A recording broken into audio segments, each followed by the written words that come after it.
ఒక గ్రామంలో రంగయ్య అనే ఒక భూస్వామి నివసించేవాడు. అతను వడ్డీ వ్యాపారం కూడా చేసేవాడు. అతను గ్రామంలోని ప్రజలకు డబ్బులు అప్పుగా ఇస్తూ వారి నుండి భారీ వడ్డీలు వసూలు చేసేవాడు. తిరిగి అప్పు చెల్లించలేని వారి దగ్గర వారి పొలాలు, ఆస్తులు కబ్జా చేసేవాడు. అలా ఉండగా అతని భార్య మాలతి చాలా అమాయకురాలు. ఇంకా ఆమెకి తన భర్త చేసే ఈ వడ్డీ వ్యాపారం ప్రజలను పీడించడం నచ్చేది కాదు. దాని గురించి అతన్ని తరచూ హెచ్చరిస్తూనే ఉండేది. కానీ రంగయ్య ఇవేవి పట్టించుకునేవాడు కాదు. ఒకరోజు రంగయ్య, మాలతి త్వరగా టీ తీసుకురా, నేను పనికి వెళ్ళాలి, చాలా ముఖ్యమైన పని ఉంది ఇవాళ అని చెప్పాడు. దానికి మాలతి, వస్తున్నానండి, ఇదిగో టీ తీసుకొస్తున్నాను అని తెచ్చి టీ కప్పు తన భర్త చేతికి అందిస్తూ, ఇదిగోండి, మీరు ఇప్పుడు అర్జెంటుగా వెళ్ళి చేసే పని ఏముంది? ప్రజల రక్తం తాగడమే కదా, అంతకన్నా మంచి పనులు మీరేం చేస్తారు అని అంటుంది. దానికి రంగయ్యకు చాలా కోపం వస్తుంది. అయితే తన భార్యతో, ఈరోజు నాకు చాలా ముఖ్యమైన పని ఉంది, నువ్వు ఉదయాన్నే ఇలా మాట్లాడి నా బుర్ర పాడు చేయకు అని చెప్తాడు. దానికి మాలతి, నేనేం తప్పుగా మాట్లాడాను ఇప్పుడు? మీరు వెళ్ళిన తర్వాత పొలంలో కూర్చుని మీ సేవకులతో మీ కాళ్ళు పట్టించుకుంటారు, అంతేకాదు మీరు చేసే పని ఇంకేముంది అని అడుగుతుంది. అందుకు రంగయ్య, అలా ఉండడానికి కూడా చాలా శ్రమ అవసరం అవుతుంది, నీకు ఇవేవి తెలియవు, నువ్వు నా భార్యగా ఉన్నందుకు సంతోషించాలి, నా తెలివితేటలతో ముందు ఎవరూ నిలబడలేరు అని చెప్తాడు. దానికి మాలతి, మీరు తెలివితేటలు అనుకుంటున్న వీటిని గ్రామ ప్రజలు నీచత్వం అనుకుంటున్నారు. ఒక విషయం గుర్తుపెట్టుకోండి, ఇలాంటి తెలివితేటలతో మీరు ఏదో రోజు ఇబ్బందుల్లో పడాల్సి వస్తుంది అని చెప్తుంది.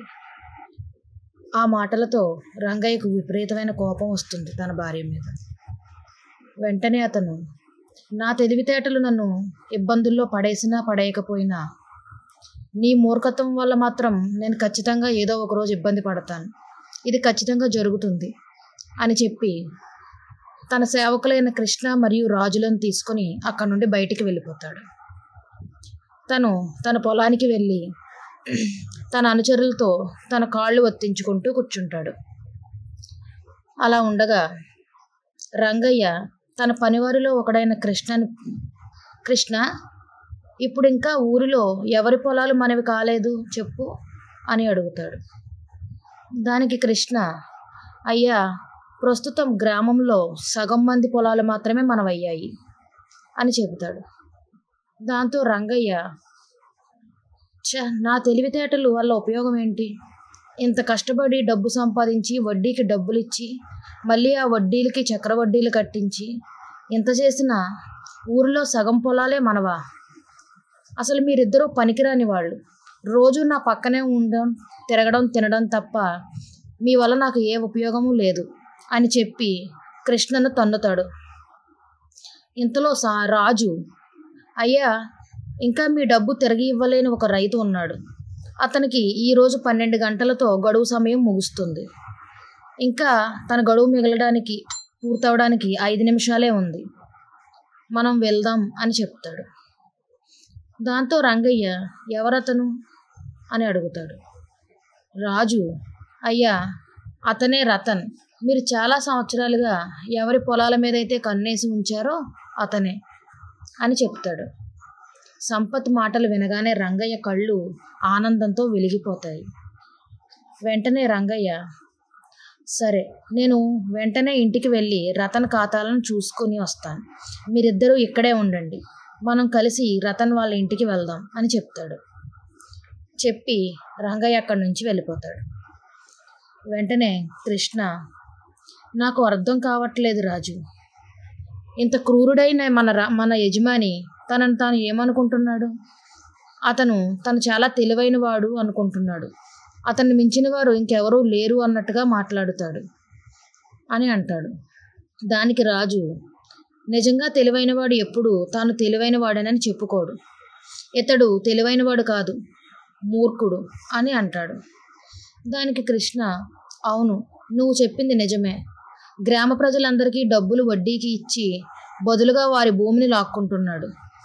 ఈ మూర్ఖుడు ఇదంతా అతని జ్ఞానం అని అనుకుంటున్నాడు. కానీ ఇదంతా అతనికి పాపమై ఏదో ఒక రోజు ఖచ్చితంగా ఈ పాపం వారికి చుట్టుకుంటుంది అని చెప్తాడు. దానికి రాజు, అవును, ఇతను ఇబ్బందులు పడడానికి ఇతని భార్య కూడా కారణం కావచ్చు అని అంటాడు. అంతలో రంగయ్య రతన్ పొద్దులు చూసుకొని తిరిగి వస్తాడు. వచ్చి తన అనుచరులతో, రండి రతన్ ఇంటికి వెళ్దాం అని చెప్తాడు. రతన్ ఇంటికి రంగయ్య తన అనుచరులతో కలిసి వెళ్తాడు. అదే సమయానికి రతన్ తన భార్యతో కలిసి కూర్చొని భోజనం చేస్తూ ఉంటాడు. ఇంతలో రంగయ్య తన అనుచరులు అక్కడికి చేరుకొని వారిని చూసి, నాకు డబ్బు తిరిగి చెల్లించడానికి నీ దగ్గర డబ్బులు లేవు, కానీ ఇక్కడ కూర్చొని హాయిగా ఎంత మంచి భోజనం చేస్తున్నావు అని అడుగుతాడు. దానికి రతన్, చూడండి రంగయ్య గారు, నేను మీకు ఇవ్వాల్సిన డబ్బులకి ఇంకా 15 రోజులు గడువు ఉంది. ఈలోగా మీరు ఎందుకు వచ్చారు అని అడుగుతాడు. దానికి రంగయ్య, నువ్వు ఈరోజే డబ్బు ఇవ్వాల్సిన గడువు ముగిసింది, అందువల్లే నేను ఈరోజు నా డబ్బు తిరిగి తీసుకెళ్దామని వచ్చాను అని చెబుతాడు. దానికి రతన్, లేదు, ఇంకా 15 రోజుల గడువు ఉంది మీ డబ్బు తిరిగి ఇవ్వడానికి అని చెబుతాడు. రంగయ్య రాజు వైపు చూసి ఏమిటి అన్నట్లు అడుగుతాడు. దానికి రాజు కంగారు పడుతూ, అయ్యా, అతను అబద్ధం చెబుతున్నాడు. నేను మీ దగ్గర చాలా కాలంగా పనిచేస్తున్నాను. నా మీద మీకు నమ్మకం లేదా? నేను మీ మనిషిని, మీకెందుకు అబద్ధం చెప్తాను అని అంటాడు. దానికి రంగయ్య, అవును, నువ్వు చెప్పింది నిజమే. ఇతను నాతో ఎంతో కాలంగా ఉంటున్నాడు మరియు నాతో చాలా నిజాయితీగా ఉంటున్నాడు. ఇతను చెప్పిందే నిజం. నీ గడువు కాలం ముగిసింది కాబట్టి నా డబ్బు తిరిగి చెల్లించు, లేదంటే నీ పొలాలు నావి అని చెప్పాడు. ఇదంతా చూస్తున్న రతన్ భార్య సునీత, అయ్యా, ఇలా దౌర్జన్యం చెయ్యకండి, కనీసం మాకు రేపటి వరకైనా టైం ఇవ్వండి అని ప్రాధేయపడుతుంది. అందుకు రంగయ్య, సరే, నేను మీకు రేపు మధ్యాహ్నం వరకు గడువిస్తాను, ఈలోగా నా డబ్బు తిరిగి చెల్లించాలి అని చెప్పి అక్కడి నుంచి వెళ్ళిపోయాడు. రతన్ భార్య సునీత, ఇంకా పంట కొయ్యలేదు, ఇప్పుడే వస్తే డబ్బు ఎక్కడి నుంచి ఇస్తాం అని అడుగుతుంది. రతన్, నేను పొలాన్ని కాపాడుకోవడానికి ఏదైనా ఆలోచించి చేస్తాను, నీవేమీ కంగారు పడవద్దు అని తన భార్యతో చెబుతాడు. దానికి సునీత, ఇప్పటికే వ్యవసాయంలో చాలా నష్టపోయాం, అందుకు చాలా అప్పులు చేశాం, ఇప్పుడు ఉన్న పొలం కూడా పోతే ఇక మనం ఎలా బ్రతకాలి అని చెప్పి చాలా బాధపడుతుంది. అందుకు రతన్, నీవేమీ కంగారు పడద్దు, ఏదో ఒకటి ఆలోచించి చేద్దాం, నాకు కాస్త సమయం ఇవ్వు అని అంటాడు. దానికి సునీత, మనకిక 15 రోజులు గడువు ఉండగానే ఈ రంగయ్య ఎందుకు అకస్మాత్తుగా వచ్చి డబ్బు అడుగుతున్నాడు, నాకు ఇదేమీ అర్థం కావటం లేదు అంటుంది. అందుకు రతన్, తన పనివారులోని రాజు అతనితో మాట్లాడుతున్న తీరును బట్టి అతను రంగయ్యకు అబద్ధం చెప్పాడని అనిపిస్తుంది అని అంటాడు. అప్పుడు సునీత, ఆ కిరాతకుడికి అబద్ధం చెప్పాల్సిన అవసరం ఏముంది? ఒకవేళ అబద్ధం చెప్పినా మన పొలాలు అతని చేతుల్లోకి లాక్కోవచ్చునని అతను ఆలోచించాడా అని అనుకుంటుంది. రతన్, ఆ కృష్ణ మరియు రాజు రంగయ్యను పొగడ్తలతో ముంచి గ్రామం మొత్తం తిరుగుతారని అందరికీ తెలుసు. వాళ్ళు అతన్ని పొగుడుతూ అతని ముందు అతి వినయం నటిస్తూ ఇలా అబద్ధాలు చెప్పి ఉండవచ్చు. సరే అని అంటాడు. సునీత, సరే, ఇప్పుడు ఇక ఏం చేయాలో ఆలోచించండి అని చెబుతుంది. అందుకు రతన్, నన్ను కొంత సమయం ఒంటరిగా వదిలేయి, నేను కాసేపు అలా బయటకు వెళ్ళి వస్తాను, ఏదో ఒకటి ఆలోచించి నేను చూసుకుంటాను, నువ్వేమీ కంగారు పడవద్దు అని చెప్పి ఇంటి నుంచి బయటకు బయలుదేరతాడు. అలా నడుస్తూ నడుస్తూ అడవి వైపుగా వెళ్తాడు. అలా అడవి వైపుగా వెళ్తున్న రతన్కి అడవి మధ్యలో ఒక సన్యాసి తపస్సు చేసుకుంటూ ఉండగా కనిపిస్తాడు. అతని దగ్గరికి వెళ్ళి చూడగా ఆ సన్యాసి తలపై ఒక పాము చుట్టుకొని ఉంటుంది. సన్యాసి మాత్రం తన తపస్సులో నిమగ్నమై ఉంటాడు. పాము ఋషిని కాటేయడానికి చూస్తుండగా రతన్ కర్రతో దాన్ని కొట్టి తరుముతాడు. ఇంతలో ఋషి కళ్ళు తెరుచుకుంటాడు. ఆయన కళ్ళు తెరిచి చూసి, ఈ పాము నన్ను కరిచి చంపేసేది. నువ్వు గాని నన్ను కాపాడి ఉండకపోతే ఈ పాటికి నా ప్రాణాలు పోయేవి. నువ్వు నాకు చాలా ఉపకారం చేశావు. దీనికి బదులుగా నేను నీకు ఏదైనా ఇవ్వాలనుకుంటున్నాను అని చెప్పి అతని దగ్గరున్న మెరిసే ఇత్తడి చెప్పులను రతన్కు ఇస్తాడు. అవి చూసిన రతన్, స్వామి, నేను మీ ప్రాణాన్ని కాపాడాను. మీరు నాకు ఇత్తడి చెప్పులు ఇస్తున్నారు. వీటి వల్ల నాకేం ఉపయోగం? నేను వీటిని ఏం చెయ్యాలి అని అడుగుతాడు. దానికి సన్యాసి, చూడు నాయనా, ఇవి మామూలు చెప్పులు కావు. ఇవి మాట్లాడే చెప్పులు. ఇవి మీ సమస్యలన్నిటికీ పరిష్కారం చెప్తాయి అని అంటాడు. అందుకు రతన్, స్వామి, నా సమస్యకు పరిష్కారం ఈ చెప్పులు కాదు, డబ్బు. కొంతకాలం క్రితం మా గ్రామంలోని ఒక వడ్డీ వ్యాపారి వద్ద నేను డబ్బులు అప్పుగా తీసుకున్నాను. అతనికి తిరిగి చెల్లించడానికి నాకు ఇంకా 15 రోజులు గడువు ఉంది. కానీ అతను ఈరోజే తన డబ్బు కోసం మా ఇంటికి వచ్చాడు, అది కూడా వడ్డీతో సహా ఇవ్వమని. నేను కానీ డబ్బులు చెల్లించుకుంటే అతను నా పొలాన్ని స్వాధీనం చేసుకుంటాడు. అతను కేవలం నాది మాత్రమే కాదు, ఇలాగే మా గ్రామంలోని చాలామంది ప్రజలది భూమిని కూడా స్వాధీనం చేసుకున్నాడు అని చెబుతాడు. అప్పుడు ఆ సన్యాసి, మూర్ఖుడా, డబ్బు ఏ సమస్యకి పరిష్కారం కాదు. నన్ను నమ్ము. మీ సమస్యకు పరిష్కారం మరియు మీ గ్రామంలోని మిగతా ప్రజల సమస్యలకు పరిష్కారం కూడా ఈ చెప్పుల్లోనే దాగి ఉంది. కొంతకాలం తర్వాత ఈ విషయం నీకే తెలుస్తుంది అని చెబుతాడు. రతన్, స్వామి, మీకు రంగయ్య గురించి తెలియదు. ఇప్పటి వరకు అతని తెలివితేటల ముందు ఎవరూ నిలబడలేకపోయారు అని చెప్తాడు. అందుకు సన్యాసి మాట్లాడుతూ, నాయనా, నేను నీకు ఇచ్చిన మాట్లాడే చెప్పులతో పోలిస్తే కరోమిల్ తెలివితేటలు అసలు ఏమాత్రం కావు అని చెప్పగానే రతన్, స్వామి, అయితే ఈ చెప్పులు ఎప్పుడు మాట్లాడతాయి? ఇవి చూడడానికి చాలా మామూలు చెప్పులుగానే అనిపిస్తున్నాయి అని అంటాడు. అందుకు సన్యాసి మాట్లాడుతూ, చూడు నాయనా, అవి వాటంతటవి స్వేచ్ఛగా మాట్లాడతాయి. వాటి సమయం వచ్చినప్పుడు అన్నీ నీకు తెలుస్తాయి. నువ్వు ఏమీ ఆలోచించకుండా ఈ చెప్పులు వేసుకొని ఇంటికి వెళ్ళు అని చెప్తాడు. రతన్ అక్కడ నుండి మౌనంగా బయలుదేరి తిరిగి తన ఇంటికి వస్తాడు. ఇంటికి వచ్చిన రతన్ బయటే నిలబడి ఈ చెప్పుల గురించి తనలో తాను ఇలా అనుకుంటాడు. నేను బాబా గురించి, బాబా ఇచ్చిన చెప్పుల గురించి నా భార్య సునీతకు చెప్పను. ఎందుకంటే ఆమె ఈ విషయం ఇరుగు పొరుగు వారికి చెప్పి ఊరంతా సందడి చేస్తుంది అని అనుకుంటాడు. ఇంతలో రతన్ లోపలికి వెళ్ళి కూర్చుంటాడు.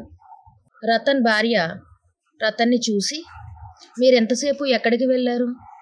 చాలాసేపటి నుంచి మీకోసం ఎదురు చూస్తున్నాను. నాకు మనసులో ఎన్నో చెడు ఆలోచనలు వస్తున్నాయి. మీకు ఏమైందో అని చాలా కంగారు పడ్డాను. అసలు ఎంతసేపు ఎక్కడికి వెళ్ళారు అని అడుగుతుంది. అందుకు రతన్, నేను డబ్బు అప్పుగా అడగడానికి మోహన్ ఇంటికి వెళ్ళాను. కానీ మోహన్ డబ్బు ఇవ్వలేదు. అతను ఈ చెప్పులు నాకు ఇచ్చాడు అని చెప్పాడు. ఇంతలో రతన్ చెప్పులు రతన్ గొంతుతో, నేను బాబాని కలిసిన విషయం, అతను నాకు ఈ చెప్పులు ఇచ్చిన విషయం నా భార్యకు చెప్పను. చెబితే తను ఇరుగు పొరుగు వారికి చెప్పి ఊరంతా గోల చేసేస్తుంది అని అనడం ప్రారంభించాయి. అది విన్న సునీత కోపంతో ఏడవడం మొదలుపెట్టింది. సునీత, ఏమంటున్నారు మీరు? నేను మన గురించి ఊరందరికీ చెప్పి గోల చేస్తానా?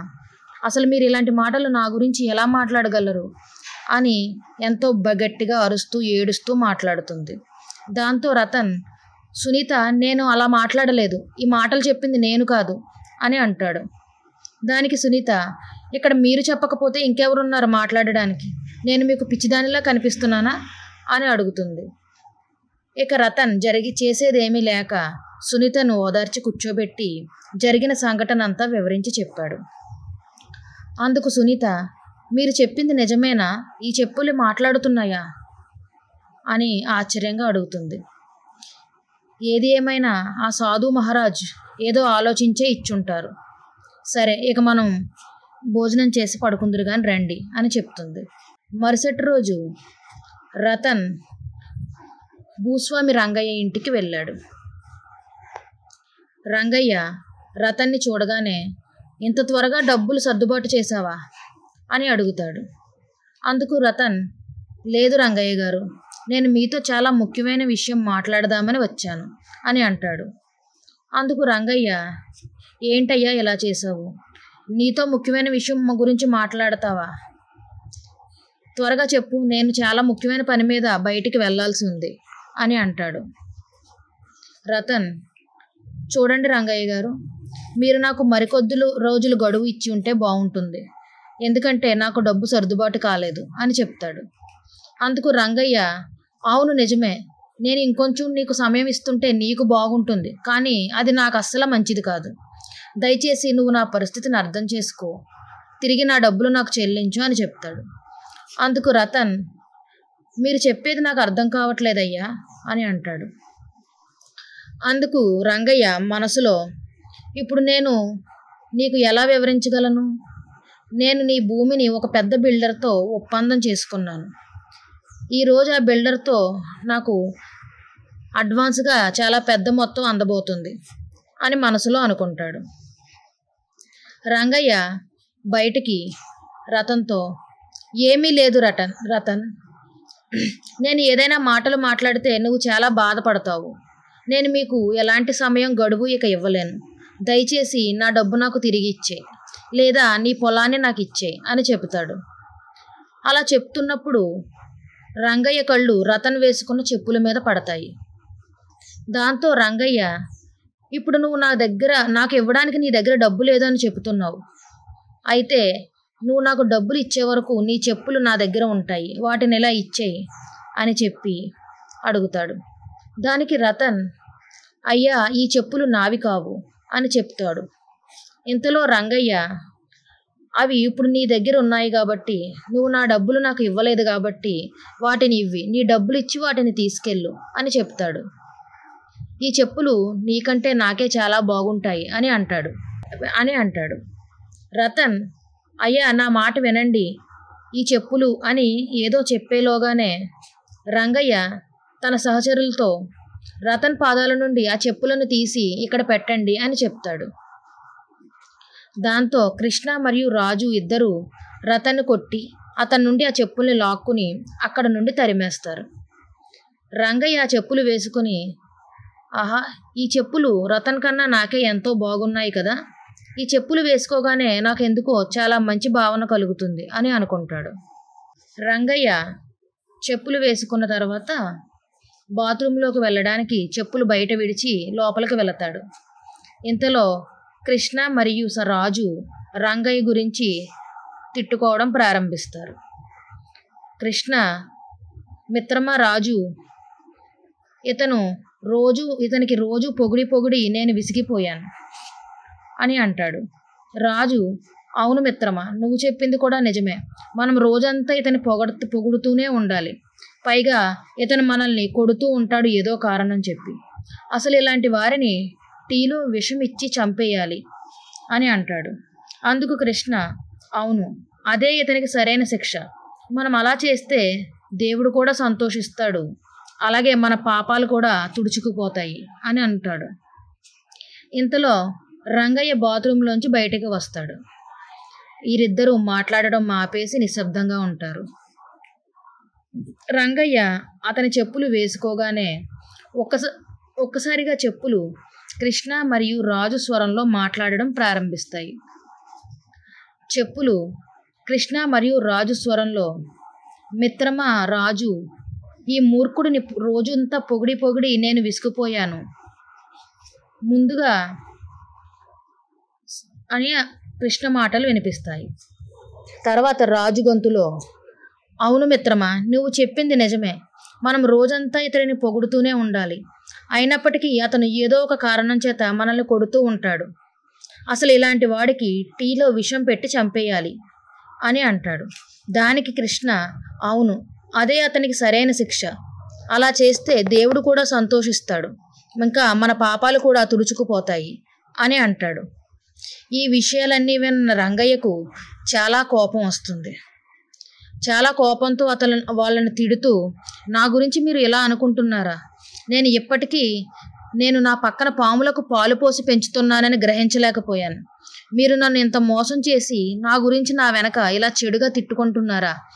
అని చెప్పి వారిద్దరిని కొట్టి అక్కడి నుంచి పంపించేస్తాడు. అలాగే కరోమిల్ వాళ్ళని కొట్టి పంపించేసిన తర్వాత లోపలికి వెళ్ళి అతని భార్య మాలతితో, చూడు మాలతి, ఈరోజు ఒక బిల్డర్ ఊరిలోని మన భూమిని కొనడానికి వస్తున్నాడు. అతను అక్కడ కొత్తగా ఫ్లాట్లు లేదా పెద్ద భవనాన్ని నిర్మించాలని అనుకుంటున్నాడు. నీవు అతను వచ్చినప్పుడు మర్యాదలలో ఎలాంటి కొరత చేయడానికి వీల్లేదు. అతని ఇవాళ మనకి చాలా భారీ మొత్తాన్ని ఇవ్వబోతున్నాడు అని చెప్తాడు. దాంతో మాలతి, తను కొనడానికి వస్తున్న భూమి అది మీది కాదని అతనికి తెలియదా? అతను మిమ్మల్ని మూర్ఖుడిగా నమ్మాడు. ఆ భూమి మీది కాదని, మీరు గ్రామస్తులకి చాలా తక్కువ మొత్తంలో డబ్బులు ఇచ్చి వడ్డీలు చెల్లించక వారి నుండి లాక్కున్నారని అతనికి తెలియదు అని అంటుంది. మీరు పేదల రక్తం పీల్చి ఇంత సంపాదించి ఉన్నారని అతనికి తెలియదు. మీరు గోముఖ వ్యాఘ్రంగా ప్రవర్తిస్తున్నారని మీ అసలు రూపం కూడా అతనికి తెలియదు అని అంటుంది. దీంట్లో రంగయ్యకు చాలా కోపం వచ్చి, మాలతి, ఇక నోరు మూసుకో, గోడలకి చెవులుంటాయి, ఇప్పుడెందుకు నువ్వు అనవసరంగా ఈ విషయాలన్నీ మాట్లాడుతున్నావు అని అంటాడు. ఇక కాసేపటికి ఆ బిల్డర్ రంగయ్య ఇంటికి రానే వచ్చాడు. రంగయ్య బిల్డర్ రాగానే అతన్ని మర్యాదగా ఇంట్లోనికి ఆహ్వానించి అతన్ని కూర్చోబెట్టి అతని గురించి చాలా గొప్పగా పొగడడం ప్రారంభిస్తూ ఉంటాడు. ఇంతలో అకస్మాత్తుగా చెప్పులు రంగయ్య భార్య స్వరంలో మాట్లాడడం ప్రారంభిస్తాయి. ఈ ఊరిలోని భూమి తను అమ్మడానికి సిద్ధం చేసినది అది అతనిది కాదన్న విషయం తెలియకుండా బిల్డర్ వచ్చి ఎక్కువ మొత్తంలో డబ్బు ఇస్తున్నాడు. అతను ఒక మూర్ఖుడు. ఇతను ఎలాంటి వాడో తెలుసుకోకుండా ఇతని నుండి భూమి కొంటున్నాడు. అది పేదల రక్తాన్ని పీల్చి వారి నుండి అక్రమంగా లాక్కున్న భూమి అని వచ్చే బిల్డర్కి తెలియదు అని మాటలు వినిపించాయి. దాంతో బిల్డర్ చాలా ఆశ్చర్యపడుతూ, ఏంటి, మీరు ఇదంతా నిజమేనా? మీ భార్య చెప్పింది నిజమా? ఆ భూమి మీది కాదా అని అడుగుతాడు. ఇక అతనికి రంగయ్య యొక్క నిజస్వరూపం ఏంటో తెలిసిపోతుంది. అతను ఎలాంటి వాడో, ఎలాంటి భూములు తనకు అమ్మాలనుకుంటున్నాడో అర్థమై రంగయ్య వైపు చాలా కోపంగా చూస్తూ ఉంటాడు. కోపంగా చూస్తూ, నువ్వు సిగ్గుపడాలి రంగయ్య, గ్రామస్తుల భూములను స్వాధీనం చేసుకొని ఆ భూములు నాకు అమ్మాలని అనుకుంటున్నావా? అలాంటి వాటిలో నేను భవనాన్ని నిర్మిస్తే అది ఎలా నిలబడుతుంది? ఊరివారందరి కష్టంతో సంపాదించిన భూమిని బలవంతంగా లాక్కుని నేను ఇల్లు నిర్మిస్తే వారి ఉసురు నాకు తగులుతుంది. నా వ్యాపారం, నా కుటుంబం నాశనం అవుతుంది. ఇంకా నయం, ఇదంతా ముందే నాకు తెలియడం చాలా మంచిదైంది. నీ భార్య నుంచి ఇలాంటి విషయం వింటానని నేను అనుకోలేదు అని చెప్తాడు. ఇంతలో మాలతి, అయ్యో నేనేమీ అనలేదు, ఇది నేను మాట్లాడలేదు అని చాలా కంగారుగా చెబుతుంది. అయినప్పటికీ బిల్డర్ ఈ విషయాన్ని పోలీసులకు ఫోన్ చేసి చెప్పి ఉన్నపలంగా రంగయ్య ఇంటికి రమ్మని చెప్తాడు. పోలీసులు రంగయ్య ఇంటికి వస్తారు. రంగయ్య చాలా కంగారు పడుతూ, అయ్యా, నన్ను అరెస్ట్ చేయవద్దు, నేను కావాలంటే ఎవరి భూమిని వారికి తిరిగి ఇచ్చేస్తాను అని చెప్తాడు. అందుకు పోలీస్ అధికారి, మీరు తిరిగి ఇచ్చేయాలని చెబుతున్న భూములు మీవి కాదు, మీ తండ్రి గారివి కాదు, అవి మీరు ఊరివారి నుంచి బలవంతంగా లాక్కున్నవి. అవి వారికే చెందుతాయి. వాటిని మీరు తిరిగి ఇవ్వాల్సిన అవసరం లేదు. ఇప్పుడు మీరు మీ జీవితాంతం జైల్లోనే గడపాల్సి ఉంటుంది, అర్థమైందా అని అంటాడు. దాంతో రంగయ్య తెలివితేటలన్నీ వృధా అయిపోయాయి. రతన్ ఆనందంగా తన ల్యాండ్ పేపర్స్ను తిరిగి రంగయ్య నుంచి తీసుకుంటాడు. ఇంటికి వెళ్తాడు. ఇంటికి వెళ్ళి మహర్షి తనకు ప్రత్యక్షమై జరిగిన విషయమంతా తనకి తన భార్యకి చెబుతాడు. ఇంతలో మహర్షి, చూసావా నాయనా, నీ పరిష్కారం, నీతో పాటు ఊరిలో వారి అందరి సమస్యలకి పరిష్కారం ఈ చెప్పుల్లో దాగి ఉంది అని చెప్పాను.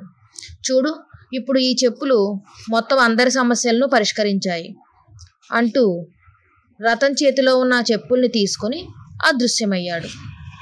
హలో ఫ్రెండ్స్, ఈ స్టోరీ మీకు నచ్చితే మా ఛానల్ని సబ్స్క్రైబ్ చేసుకోవటం మర్చిపోకండి.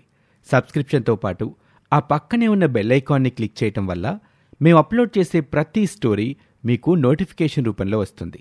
అలాగే మా ఛానల్లోని స్టోరీస్ మీకు నచ్చితే మీ ఫ్రెండ్స్తో కూడా షేర్ చేయండి.